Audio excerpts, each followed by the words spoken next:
Bab 1393, berani naik ke panggung hidup mati. Itu, kalian bibi keponakan ngobrol dulu aja. Aku pergi kultivasi, ya. Mubei berkata pada dua wanita itu, lalu langsung menuju ke lembah hati ilahi untuk berlatih. Lembah hati ilahi adalah sumber partikel hati ilahi milik Akademi Gelombang Api di Prefektur Sungai Yuan. Di dalamnya dipenuhi partikel sensin yang sangat murni. Lan Yan sudah mengajukan izin kultivasi dengan level yang sangat tinggi untuknya. Dalam sebulan, ia boleh berlatih di sana selama 7 hari. 7 hari. Itu sudah termasuk jatah tertinggi di seluruh akademi. Siswa biasa, sebulan biasanya hanya boleh masuk 3 hari. Soalnya, di dimensi 11, partikel hati ilahi sendiri sudah tergolong langka. Sumber partikel sensin seperti di lembah sensin lebih langka lagi dan nilainya tinggi sekali. Orang yang mengantre untuk masuk ke sumber sensin sangat banyak. Begitu yang menunggu banyak, rata-rata waktu kultivasi yang bisa dibagi ke setiap siswa, tentu saja ikut menyusut. Lan Yan memandangi punggung Mubei yang menjauh. Siku kecilnya menyenggol Lan Bing. Kecil Bingbing, manfaatkan baik-baik kesempatanmu. Cowok sekeren itu, tampan, bakatnya gila, sampai di mimpi pun kamu belum tentu bisa ketemu. Mumpung kultivasinya sekarang belum setinggi itu, cepat ikat dia. Kalau dia nggak bergerak duluan, kamu goda dia. Dengan modal yang kamu punya ini, peluang godaannya berhasil besar banget. Wajah Lan Bing seketika memerah. Gugugu, kamu ini ngomong apa sih? Lan Yan memasang wajah serius. Ngomong hal yang sangat masuk akal. Lan Bing langsung berbalik dan pergi, malas menanggapi. Saat ini Mubei sudah tiba di lembah hati ilahi. Partikel sensin di lembah itu sangat pekat, jauh lebih menakjubkan daripada mata air harta partikel sensin yang pernah ia temukan sebelumnya. Bagus juga. Ia sangat puas. Ia mencari sebuah sudut dan duduk bersila. Tuntian Lu pun ia keluarkan, membiarkan tungku itu membantu mengolah cairan partikel sensin. Tungku penelan langit bergetar. Bisa berantem, bisa bantu kamu kultivasi. Coba sebut, di mana lagi kamu bisa nemu tungku sekeren aku? Mubei buru-buru mengacungkan jempol. Luar gila hebatnya. Tungku penelan langit bergetar lagi. Memang enak didengar kalau kamu jujur begitu. Mubei. Tungku penelan langit mulai mengolah cairan partikel hati ilahi. Sementara itu Mubei sendiri mulai mengaktifkan teknik satu pedang mengguncang dunia, menyerap partikel sensin di lembah dan memurnikannya. Sekejap saja, 7 hari berlalu. Ia keluar dari lembah sensin, meninggalkan Akademi Yanlan. Lalu di sebuah gugusan pegunungan tersembunyi ia mengeluarkan cairan sensin yang telah diolah Tuntian Lu. Kultivasi berlanjut. Tak lama. Boom, boom. 2 kali tribulasi langit turun bergantian. Kultivasinya menembus ke ranah dewa ketiga. Menyeberangi tribulasi. Kali ini pun ia tetap mengandalkan tubuh murni untuk menahan tribulasi. Tak lama, tribulasi lewat.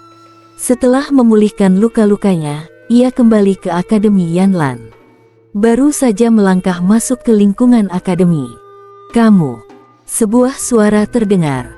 Mubei menoleh mengikuti suara itu.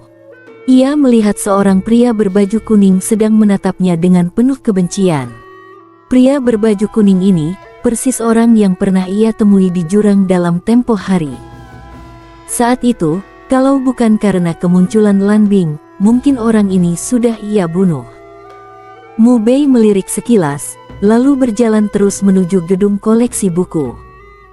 Ia ingin memahami dimensi 11 secara lebih rinci dan berniat mencari beberapa informasi di sana. Kalau berlatih di satu lingkungan, tentu lebih baik memahami lingkungan itu secara mendalam. Pria berbaju kuning itu menatap Mubei dengan penuh geram. Di sampingnya masih ada 3 orang lain. Dari ketiga orang ini, 2 di antaranya adalah pria dan wanita yang sebelumnya bersama dia di dalam jurang. Satunya lagi seorang pemuda berjubah emas. Ia dan dua orang sebelumnya tampak jelas hanyalah pengikut si pemuda berjubah emas. Yang jadi pusatnya adalah pemuda berjubah emas itu. Saat ini, pemuda berjubah emas melirik ke arah Mu Bei, lalu bertanya pada pria berbaju kuning itu. "Kamu ada dendam?" Pria berbaju kuning itu mengangguk, kemudian singkat menjelaskan kejadian di jurang waktu itu. Pemuda berjubah emas menatap Mu Bei dengan dingin. Kepada pria berbaju kuning itu ia berkata, "Kamu datangi dia, suruh dia berlutut dan minta maaf padamu. Bilang ini perintahku. Bawahannya, bukan orang yang bisa seenaknya diinjak." Pria berbaju kuning itu langsung girang. Pemuda berjubah emas ini adalah tuan muda garis inti klan Lian. Klan Lian sendiri adalah salah satu klan puncak di prefektur Yuanzhou. Di klan itu ada seorang kuat yang menjabat sebagai kepala para mentor di akademi. Statusnya besar sekali. Sekarang orang seperti itu turun tangan membelanya. Bei, dengan dukungan seperti ini, apa dia masih perlu takut padamu? Sama sekali tidak. Tak segera bergegas mengejar Mu Bei, dan dalam sekejap sudah menghadang di depan. Mu Bei memandangnya. Pria berbaju kuning itu menyeringai bengis. "Bocah, cepat berlutut dan minta maaf. Ini perintah Tuan Muda Lian." Sebelum selesai bicara, sebuah tamparan mendarat di wajahnya. Plak, pria berbaju kuning itu terbang menyamping. Tubuhnya melesat sangat cepat, melintas di depan dua siswa yang kebetulan lewat di kejauhan, lalu menghantam sebuah bukit buatan. Seluruh tubuhnya terkubur di bawah puing batu bukit itu. Kedua siswa itu melongo. Barusan, apa yang barusan melesat begitu cepat? Di sisi lain, di samping pemuda berjubah emas, dua orang yang tadi ikut memprovokasi langsung marah dan berkata pada pemuda berjubah emas, "Tuan Muda Lian Geng, lihat itu. Beraninya dia, sampai berani melawan perintah Tuan Muda." Wajah Lian Geng langsung menggelap. Detik berikutnya, ia melangkah menuju Mu Bei dan sekali gerakan sudah menghadang di depan. Begitu berhasil menghadang Mu Bei, tanpa mengucap sepatah kata pun, ia langsung mengayunkan tendangan cambuk ke arah Mu Bei. Mu Bei memiringkan tubuh dan menghindar. Tendangan cambuk Lian Geng meleset. Tangan kanannya menutup, dua jari menyatu membentuk pedang, satu kibasan saja membuat sekumpulan ki pisau menyapu ke arah Mu Bei. Mu Bei membalas dengan satu pukulan. Tenaga pukulannya mendidih, menggulung ke depan. Sret, sret, sret. Semua ki pisau hancur lebur.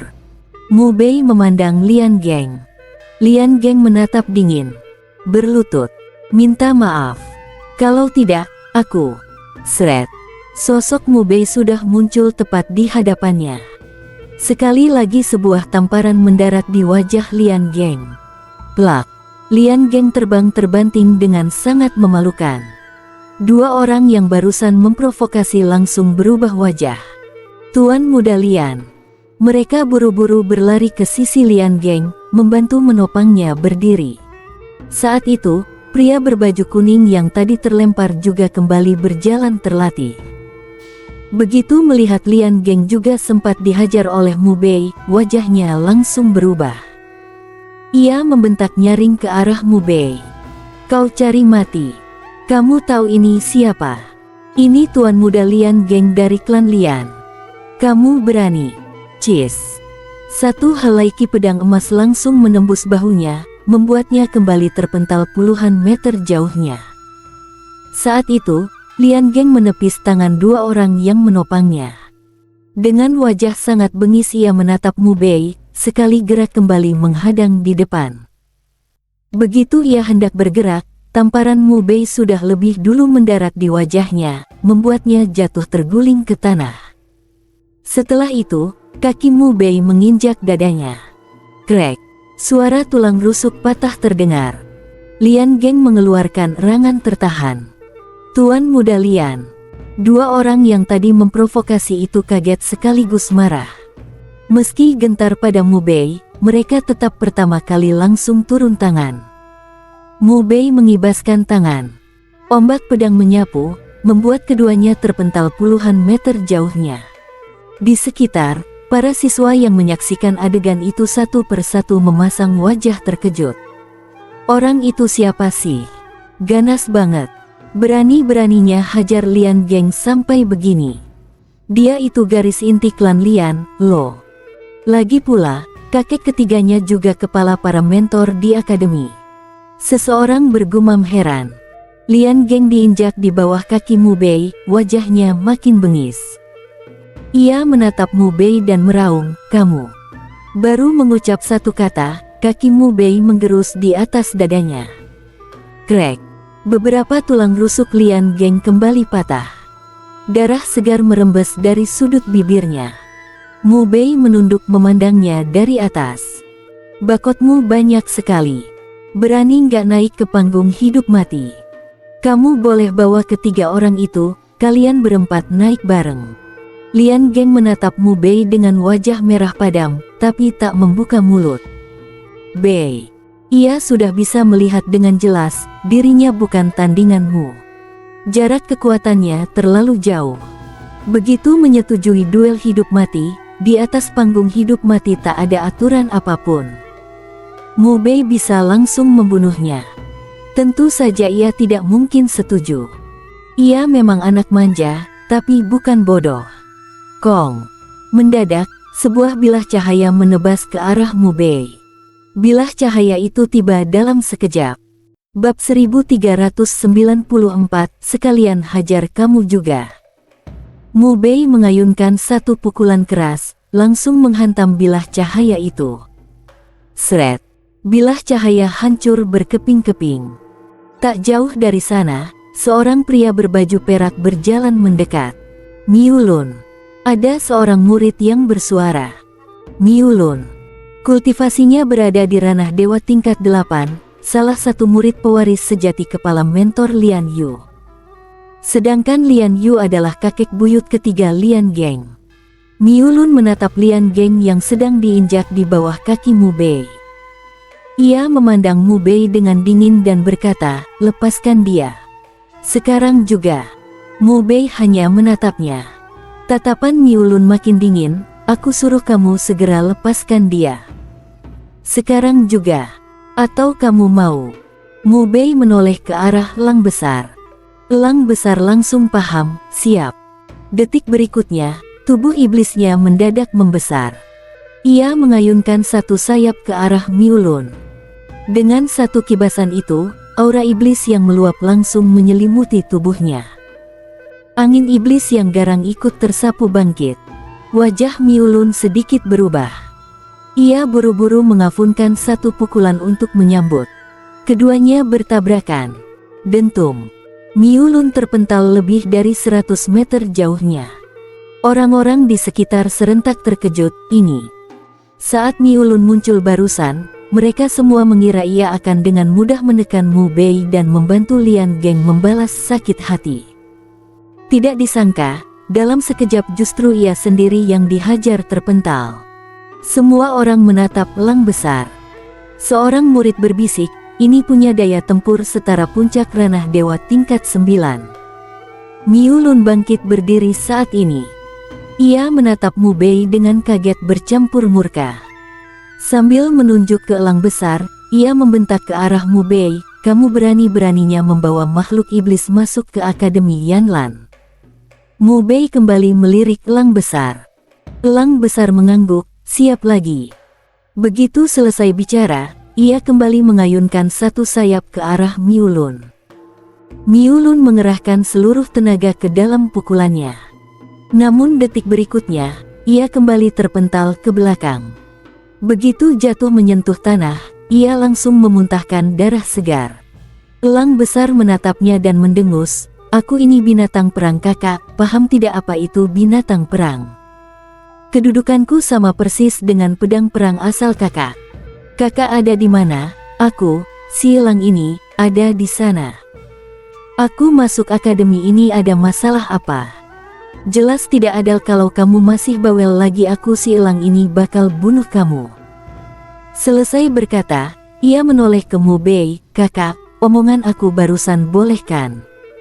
Tidak bikin kakak kehilangan muka, kan? Mu Bei mengacungkan jempol ke arahnya. Elang besar terkekeh puas. Sementara itu, Miu Lun sampai ingin muntah darah karena saking marahnya. Begitu hendak bicara, elang besar sudah mengangkat satu sayap dan menghantamkan ke arah kepalanya. Dentum. Miu Lun tersungkur ke tanah, pingsan di tempat. Elang besar mengklik lidahnya, sampah kecil, sama sekali tidak tahan pukul. Aku bahkan belum pakai tenaga sungguhan, kamu sudah ambruk. Para murid di sekitar elang ini ternyata tahu cara pamer. Kirin hitam hanya melirik Mu Bei. Dalam hati ia mengeluh, baru sebentar ikut Mu Bei, elang ini sudah diajak ikut jalan pamer. Kalau dipikir-pikir, sepertinya cuma aku, raja ini, yang bisa keluar dari lumpur tapi tetap tidak tercemar. Tetap dewasa dan tenang seperti biasa. Ia pun menghela napas pelan. Mu Bei menatapnya. Hah. Lao Hei, kamu lagi mengeluh apa? Itu. Kirin hitam berkata, tidak usah pedulikan hal-hal kecil seperti. Mu Bei menggumam pelan, lalu menunduk menatap Lian Geng, mau tidak naik ke arena hidun mati. Lian Geng menatap Mu Bei dengan mata merah, penuh amarah. Tadi saat Miu Lun muncul untuk membantunya, ia mengira keadaan sudah berbalik. Tidak terpikir olehnya, di sisi Mu Bei ternyata ada seekor iblis besar ranah dewa tingkat 9. Miu Lun pun langsung dibuat terkapar. Ia memandangi Mu Bei dengan penuh kebencian, tetapi tidak mengeluarkan sepatah kata pun. Pengecut, Mu Bei menendangnya. Tubuh Lian Geng terbang puluhan meter dan langsung pingsan begitu jatuh ke tanah. Tiga pria berbaju kuning yang melihat adegan ini terkejut sekaligus marah. Namun tidak ada satupun yang berani bergerak. Pria berbaju kuning itu menunjuk Mu Bei sambil membentak, tunggu saja. Kamu berani melukai Tuan Muda Lian Geng, kamu tidak akan. Mu Bei mengibaskan tangannya. Gelombang ki menyapu ke depan. Dentum. Pria berbaju kuning itu terpental. Bahkan sebelum jatuh ke tanah, ia sudah pingsan di udara. Mu Bei berbalik menuju paviliun koleksi kitab. Baru melangkah beberapa langkah, ia kembali berhenti. Ia menoleh ke arah dua pria dan wanita yang tadi mengikuti Lian Geng. Wajah keduanya langsung berubah. Si wanita, dengan suara galak tapi hati gentar, berucap, kamu mau apa? Mu Bei mengibaskan tangannya lagi. Gelombang pedang menyapu menekan. Dentum, dentum. Keduanya terpental pergi dan, sama seperti pria berbaju kuning tadi, langsung pingsan. Mu Bei berbalik dan pergi. Di sekitar, para murid melongo tanpa kata. Orang ini, gila juga. Sebelumnya tidak pernah dengar di akademi ada orang seperti dia. Pendatang baru. Seganas ini. Seseorang berbisik pelan. Dari awal sampai akhir, cara Mu Bei bertindak benar-benar bersih dan tegas. Entah itu pria berbaju kuning yang statusnya biasa saja, ataupun Lian Geng yang merupakan keturunan langsung klan besar, semua dihajar tanpa ragu sedikit pun. Benar-benar kuat menekan. Memang ganas sih, tapi setelah ini dia pasti susah. Keturunan langsung klan Lian bukan orang yang bisa seenaknya ditindas. Benar juga, ada murid yang menimpali. Di dalam akademi, mungkin klan Lian tidak bisa berbuat banyak terhadap Mu Bei. Tapi Mu Bei tidak mungkin selamanya berdiam di akademi. Begitu ia keluar dan diincar oleh klan Lian, takutnya 9 mati 1 hidup. Bahkan sebenarnya, sekalipun Mu Bei terus berdiam di dalam akademi, hidupnya juga tidak akan mudah. Kakek buyut ketiga Lian Geng, Lian Yu, adalah salah satu kepala mentor akademi ini. Cukup dengan terus-menerus mempersulit Mu Bei dengan berbagai cara kecil saja, itu sudah cukup membuat hidup Mu Bei sengsara. Dia punya darah panas seorang lelaki, punya keberanian. Tapi terlalu nekat. Bertindak tanpa memikirkan akibat. Sulit jadi sosok besar. Seorang pengelola tua menghela napas, seolah sudah melihat akhir tragis Mu Bei. Sementara itu, Mu Bei sudah berjalan cukup jauh dan tiba di luar paviliun koleksi kitab. Baru saja sampai di sana, Lan Bing kebetulan lewat tidak jauh darinya. Melihat Mu Bei, Lan Bing mendekat. Di padang gersang tanpa akar, 2000 li dari sini, baru saja ditemukan sebuah reruntuhan kuno. Diduga itu adalah satu warisan super dari 100.000 tahun lalu. Mau pergi lihat bersama? Mata Mu Bei sedikit berkilat. Warisan super dari 100.000 tahun lalu. Kalau benar begitu, itu memang layak untuk diterobos. Pasti bisa mendapat hasil yang tidak buruk. Ayo pergi. Ia langsung menjawab. Soal buku tentang 11 dimensi, kapan saja bisa dibaca. Untuk sementara tidak perlu buru-buru. Lebih baik pergi ke reruntuhan kuno dulu. Lan Bing mengangguk. Keduanya meninggalkan akademi dan menuju reruntuhan kuno tersebut. Baru berjalan tidak terlalu jauh, seorang kakek turun dari langit dan mendarat melintang di depan keduanya. Kakek itu mengenakan jubah panjang berhias motif awan. Wajahnya dingin, dan meski tidak marah, aura wibawanfa menekan orang. Lian Yu, salah satu dari 3 kepala mentor akademi. Lian Geng berlari dari belakangnya, menunjuk ke arah Mu Bei sambil membentak, kakek buyut ketiga, dia orangnya. Miu Lun juga ada di belakang, wajahnya sangat kelam. Kedua tangannya terkepal erat. Ia adalah salah satu murid pewaris sejati kepala mentor. Biasanya sangat terkenal di akademi. Namun barusan, ia justru dipukul pingsan di depan umum oleh binatang perang Mu Bei. Terlalu memalukan. Saat ini, ia benar-benar membenci Mu Bei sampai ke tulang. Wajahnya tampak seakan ingin menelan hidup-hidup Mu Bei. 3 pria berbaju kuning itu juga datang. Tatapan mereka pada Mu Bei dipenuhi kebencian dan wajah mereka tampak ganas. Melihat pemandangan ini, Lan Bing menoleh dan bertanya pada Mu Bei, sebenarnya kamu berbuat apa? Mu Bei menjawab santai, tidak banyak, cuma menghajar beberapa sampah kecil. Lan Bing. Ia melirik 3 pria berbaju kuning itu. Menggabungkan dengan kata-kata Mu Bei barusan, ia segera bisa menebak kurang lebih apa yang terjadi. Pada saat yang sama, hawa dingin menyelimuti udara, disertai dengan tekanan besar yang mendominasi. Angin tajam langsung berputar bangkit. Lian Yu menatap Mu Bei dengan dingin, sampah kecil. Kamu ini. Mu Bei memotong ucapannya, kakek tua, jangan terlalu banyak berkoar. Kalau tidak terima, sini. Sekalian aku hajar kamu juga. Semua orang melotot. Gila. Orang ini ganas betul. Mau menantang kepala mentor akademi. Bersambung.